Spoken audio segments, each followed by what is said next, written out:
Tu vas leur rendre des services pendant toute ta vie, mais ils ne seront jamais reconnaissants. Incroyable. Bonjour à tous, mon nom est Cheikh Traoré et je réalise des vidéos sur les réseaux sociaux. Alors, si vous êtes nouveau ici, je vous demande de vous abonner et d'activer la cloche de notification pour recevoir toutes mes nouvelles vidéos. Encore aujourd'hui, nous allons aborder un sujet qui parle de la relation entre les Benguis, c'est-à-dire les personnes qui sont parties de leur pays vers une nouvelle destination, et les personnes qui y sont restées. Il y a de cela quelques jours, j'ai l'un de mes petits amis qui m'a contacté et m'a soumis quelque chose. C'est une situation que moi-même j'ai vécue plusieurs fois et j'en ai encore vécu il y a de cela quelques semaines. Ce sont les services que les Benguis rendent à la famille, aux amis et aux personnes proches. Parfois, ce sont des personnes que nous ne connaissons même pas. Certains pensent même que les services que nous leur rendons sont normaux. Vous savez, ce n'est pas forcément normal. Certains Benguis le font pour avoir la paix du cœur, pour avoir la tranquillité et juste pour dépanner une personne dans le besoin. Pour certains, c'est devenu une coutume qui sont là tout le temps à demander de l'argent ou à demander qu'on leur achète des choses. Écoutez, et ça doit être un message qui doit passer pour une bonne fois pour tout. Les Benguis ne sont pas des banques. Mon petit m'expliquait que certains ne sont pas reconnaissants. Et oui, je confirme, beaucoup de personnes à qui nous rendons service ne sont pas du tout reconnaissants. Certains même viennent te demander des services tout le temps et tu vas leur rendre ce service-là. La seule fois où vous n'allez pas leur rendre un service, vous devenez leur démon. Vous devenez quasiment la plus méchante personne du monde. Et ça, ce n'est pas juste. Aujourd'hui, je porte la voix de mon petit, de mon ami et de moi-même pour aborder ce sujet-là. Car je pense que c'est d'une pénibilité, mais insupportable.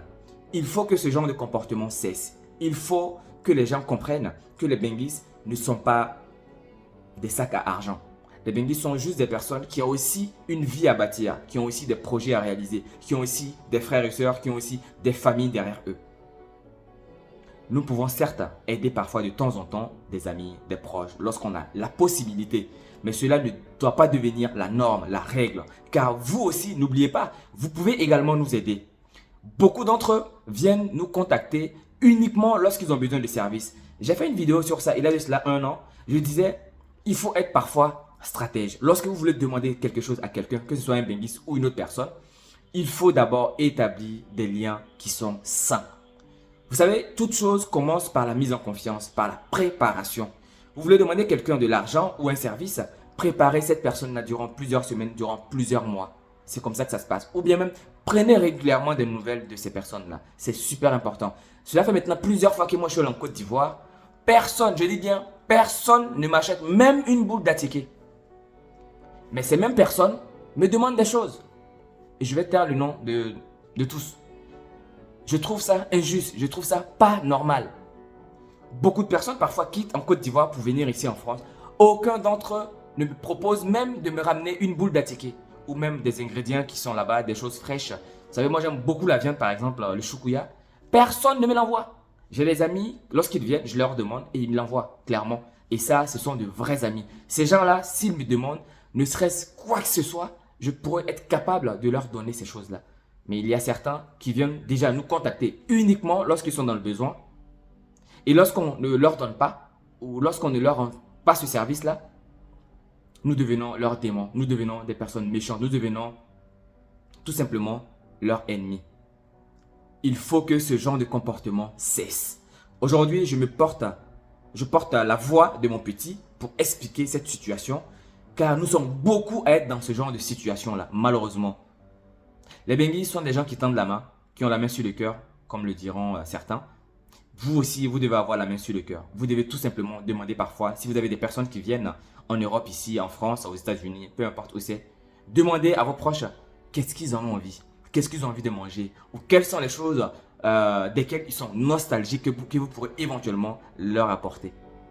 Mais vous ne le faites jamais, car vous pensez que la relation doit se faire dans un seul sens. Le Benguis doit toujours amener quelque chose pour vous. Moi, la prochaine fois que je vais voyager, ma valise va arriver là-bas toute vide. J'assume. Je pense que nous ne sommes pas des bacs ni des sacs à argent. Nous sommes des personnes qui cherchent de l'argent tout comme vous. si nous commençons à distribuer tout notre argent par-ci et par-là, nous-mêmes ne pourrons jamais bâtir quelque chose. Et ce sont ces mêmes-là encore qui diront « Ah, il allait en Europe, il n'a rien fait de sa vie. » Oui, ce sont des choses qui se sont dites sur des personnes que moi, je connais personnellement. Et donc, faites attention. Vous pouvez demander, certes, c'est normal, mais si les personnes disent qu'ils n'ont pas les moyens ou qu'ils n'ont pas la possibilité de le faire tout de suite, alors c'est qu'ils n'ont pas cette possibilité-là. Les gens ont également leurs problèmes, même s'ils ne les étalent pas sur les réseaux sociaux ou devant tout le monde. Voilà le message que je voulais passer aujourd'hui. Il faut que ce genre de comportement cesse, car ça devient insupportable pour nous et pour tout le monde. Et apprenez également à pouvoir tendre la main aussi aux Benguis, car c'est super important. Même si les Benguis ne demandent pas, en général, soyez capable de leur amener des choses. Poissons, des plots, des ingrédients du pays, de la ticket. Voici les choses desquelles nous ne sommes pas forcément nostalgiques, car en France ici, on a cette chance, pour ceux qui vivent en Île-de-France par exemple, on a cette chance d'avoir tout. Il y a même des choses ici qu'il n'y a même pas en Côte d'Ivoire parfois. Mais c'est juste symbolique, c'est juste des gestes en fait dont on a besoin. Et comme en général nous vivons tout seuls, il y a des repas, il y a des plats qu'on ne peut pas faire. Et donc si on peut avoir des ingrédients, ne serait-ce qu'à pouvoir cuisiner ces plats-là, ça peut être génial et magnifique. Voilà un petit peu le message, le ras-le-bol que je voulais passer aujourd'hui. Car c'est par-dessus de mon petit, justement, que j'ai eu cette force en fait de réaliser cette vidéo aujourd'hui. Je me suis dit que ça allait servir peut-être beaucoup de Benguis et beaucoup de personnes aussi qui ne comprennent pas la situation dans laquelle nous sommes aussi. Vous pouvez demander des services, certes. Mais demander des services ne doit pas être obligatoire. C'est-à-dire que nous n'avons pas forcément l'obligation de vous rendre ce service-là. Car parfois, nous ne pouvons tout simplement pas. Ou bien même souvent, on n'a juste pas envie. Et c'est normal. Si vous êtes un Benguis ou si vous êtes parent de Benguis, n'hésitez pas à partager cette vidéo-là pour impacter le maximum de personnes. La demande de service ou de quelque chose commence par une préparation. Préparez les Benguis à cela également. C'est super important. Que ce soit les Benguis ou une autre personne, préparez-les d'abord avant de leur demander.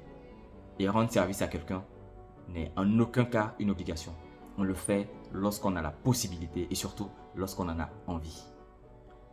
D'ici là, on se retrouve très certainement dans une prochaine vidéo. Prenez soin de vous et de vos proches. Et n'oubliez pas, partagez cette vidéo avec les personnes qui vous entourent, car c'est comme ça qu'on grandira tous ensemble. On est Cheikh Traoré. Au revoir.